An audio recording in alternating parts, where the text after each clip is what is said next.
Ashishishe, known as Curly, was a Crow scout in the United States Army during the Sioux Wars, best known for having been one of the few survivors on the United States side at the Battle of Little Bighorn. He did not fight in the battle, but watched from a distance, and was the first to report the defeat of the 7th Cavalry Regiment. Afterward, a legend grew that he had been an active participant and managed to escape, leading to conflicting accounts of Curly's involvement in the historical record. Life. Ashishishe was born in approximately 1856 in Montana Territory, the son of strong bear and strikes by the side of the water. His name, variously rendered as Ashishishe, Shishesh, etc., literally means the Crow. He resided on the Crow Reservation in the vicinity of Pie Creek, and married Bird Woman. He enlisted in the U.S. Army as an Indian Scout on April 10, 1876. He served with the 7th Cavalry Regiment under George Armstrong Custer, and was with them at the Battle of Little Bighorn in June of that year, along with 5 other Crow warrior scouts. White Man Runs Him, Goes Ahead, Hairy Moccasin, his cousin White Swan, and Half Yellow Face, the leader of the scouts. Custer had divided his force into 4 separate detachments, keeping a total of 210 men with him. Half Yellow Face and White Swan fought alongside the soldiers of Renault's detachment, and White Swan was severely wounded. Curly, Hairy Moccasin, Goes Ahead and White Man Runs Him went with Custer's detachment, but did not actively participate in the battle. They later reported they were ordered away before the intense fighting began. Curly separated from White Man Runs Him, Hairy Moccasin, and Goes Ahead, and he watched the battle between the Sioux, Cheyenne forces and Custer's detachment from a distance. Seeing the complete extermination of Custer's detachment, he rode off to report the news. A day or two after the battle, Curly found the Far West, an Army supply boat at the confluence of the Bighorn and Little Bighorn rivers. He was the first to report the 7th's defeat, using a combination of sign language, drawings, and an interpreter. Curly did not claim to have fought in the battle, but only to have witnessed it from a distance. Since this first report was accurate, 2 of the most influential historians of the Battle of the Little Bighorn, Walter Mason Camp and John S. Gray, accepted Curly's early account. Later, however, when accounts of Custer's last stand began to circulate in the media, a legend grew that Curly had actively participated in the battle, but had managed to escape. Later on, Curly himself stopped denying the legend, and offered more elaborate accounts in which he fought with the 7th and had avoided death by disguising himself as a Lakota warrior, leading to conflicting accounts of his involvement. The family story is that he was involved, but when he saw Custer fall, he gutted open a horse and hid inside. After the Crow Agency had been moved to its current site in 1884, Curly lived there on the Crow Reservation on the bank of the Little Bighorn River, very close to the site of the battle. He served in the Crow Police. He divorced Bird Woman in 1886, and married Texas Shield. Curly had 1 daughter, Awekukarita Hasakush, who took the English name Nora. For his Army service, Curly received a U.S. pension as of 1920. He died of pneumonia in 1923, and his remains were interred in the National Cemetery at the Little Bighorn Battlefield National Monument, only a mile from his home. Curly's story. Curly's earliest newspaper account is recorded in the Helena Herald on July 15, 1876, is as follows. Custer, with his 5 companies, after separating from Reno and his 7 companies, moved to the right around the base of a hill overlooking the valley of the Little Horn. through a ravine just wide enough to admit his column of fours. There was no sign of the presence of Indians in the hills on that side of the Little Horn, and the column moved steadily on until it rounded the hill and came in sight of the village lying in the valley below them. Custer appeared very much elated and ordered the bugle to sound a charge, and moved on at the head of his column, waving his hat to encourage his men. When they neared the river, the Indians, concealed in the underbrush on the opposite side of the river, opened fire on the troops, which checked the advance. Here a portion of the command were dismounted and thrown forward to the river, and returned the fire of the Indians.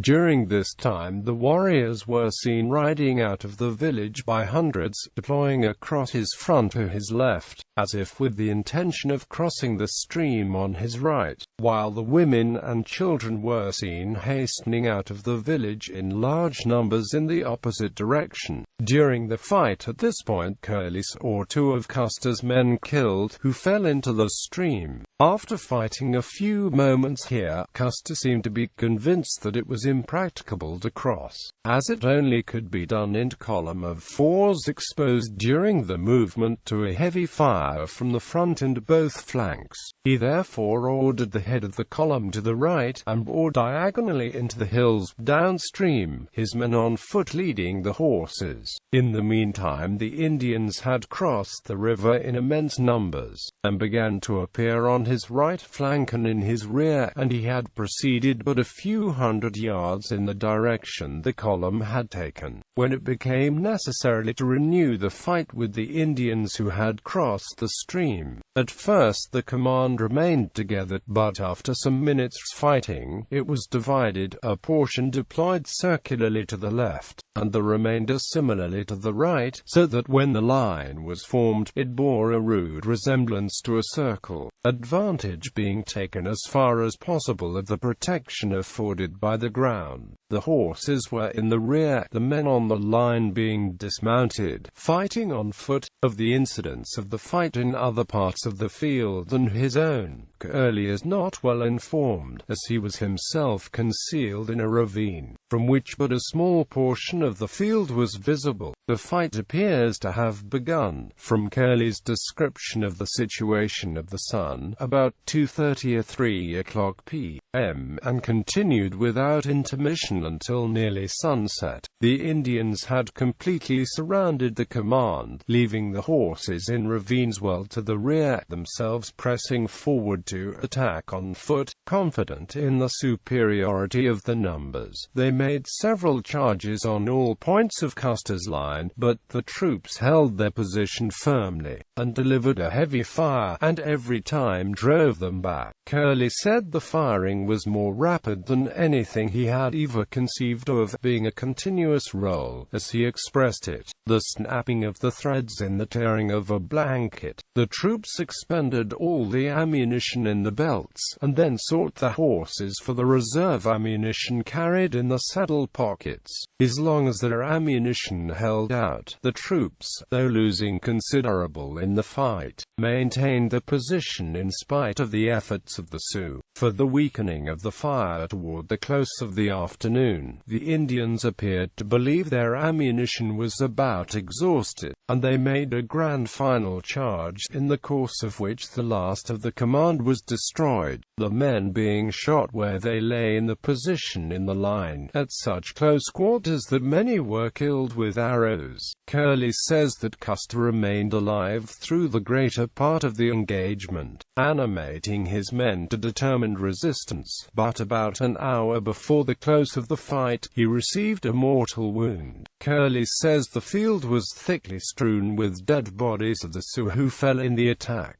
in number considerably more than the force of soldiers engaged. He is satisfied that the loss will exceed 600 killed, beside an immense number wounded. Curley accomplished his escape by drawing his blanket around him in the manner of the Sioux and passing through an interval which had been made in the lines as they scattered over the field in the final charge. He says they must have seen him, for he was in plain view, but was probably mistaken by the Sioux for one of the number, or one of their allied Arapahoes or Cheyennes. The most particulars of the account given by Curley of the fight are confirmed by the position of the trail made by Custer in his movements, and the general evidence of the battlefield.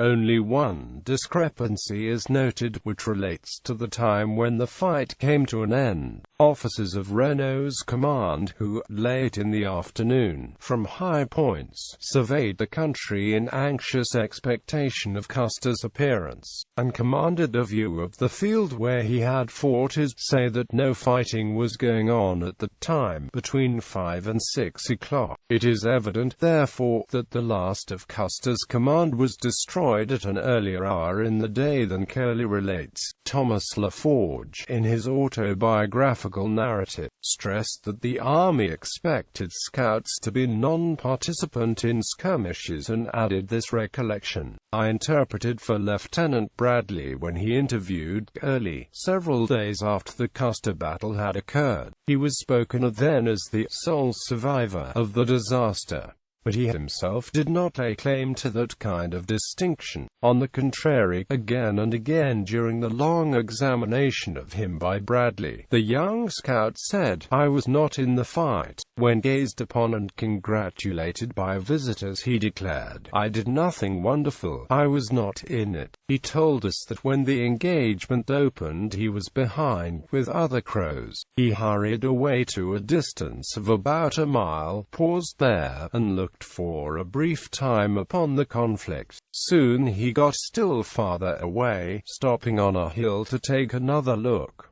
He saw some horses running away loose over the hills. He turned back far enough to capture 2 of the animals, but later he decided they were an impediment to his progress away from the Sioux, so he released them. He told me he directed his course toward Tulloch's Fork and came down the same trail I had come down on another occasion with Captain Bull and Lieutenant Rowe." Romantic writers seized upon Curley as a subject suited to the fanciful literary purposes. In spite of himself, he was treated as a hero. He took no special pains to deny the written stories of his unique cunning. He could not read, he could speak only a little English, and it is likely he knew of no reason why he should make any special denial. The persistent claim put forward for him by others, but as though it came direct from him, brought upon him from some of the Sioux the accusation, "Curley is a liar. Nobody with Custer escaped us." But he was not a liar. All through his subsequent life he modestly avowed from time to time what he did to Bradley. "I did nothing wonderful. I was not in the fight. I knew him from his early boyhood until his death in early old age. He was a good boy, and unassuming and quiet young man, a reliable scout, and at all times of his life he was held in high regard by his people."